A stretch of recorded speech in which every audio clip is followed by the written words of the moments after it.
our country.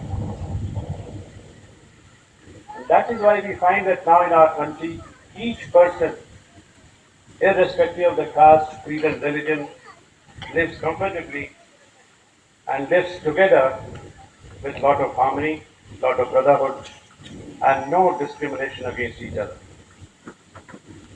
If you look at the political front,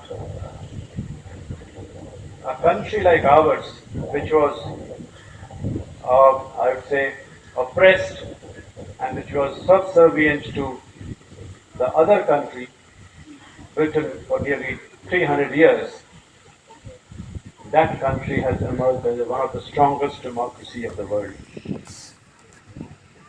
When we became independent, we could never think of whether we will be able to uphold democratic system in the country or not. You look at the countries around us. We have neighbors all around. Most of them became independent by the same time when we became independent. Whether it is Pakistan, whether it is Burma, or look at a country like Nepal. Most of these even today are struggling to establish democracy in their country. Most of them have a serious issue as far as human rights are concerned in their nation.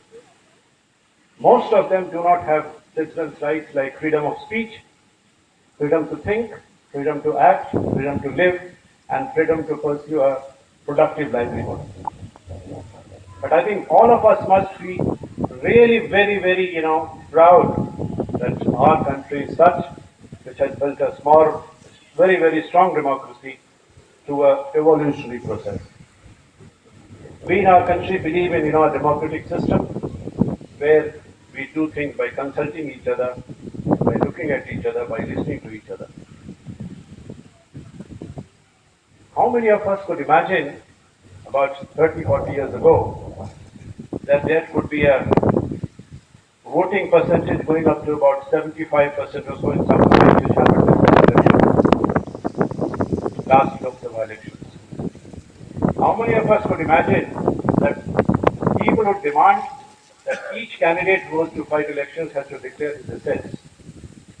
How many of us could imagine that there will be scrutiny of their accounts of expenditure? And how many of us could imagine that elections can be fought in India without, as it is said, without muscle power, without firepower, and without brutality? Look at the last election. What has he changed? The voting percentage was so high, although we still have a long way to go. And the whole democratic system took such a giant step. Everything was turned around. A totally new government, committed to national development in the longer run, committed to national security, and committed to bringing discipline in all walks of life. We must be proud of all this. The problem happens, my dear friends, when some of our fellow Indians, when they go abroad to some developed countries and come back to our country or come on a visit to our country sometime, they make comments like, oh, यहाँ इतनी ज़्यादा गंदगी है, इतनी ज़्यादा धूल है, अच्छी सड़कें नहीं हैं, ये नहीं है, वो नहीं है. They forget this is the country that has given them everything and made them able to go abroad and do things. They forget that this is their root. And my dear friends, especially the younger ones who are here, my students, I would like to tell you that unless you respect your roots, nobody in the world is going to respect you. If you are rootless, you are not wanted anywhere. So first, we must learn to respect our roots, respect our nation, and be proud of it.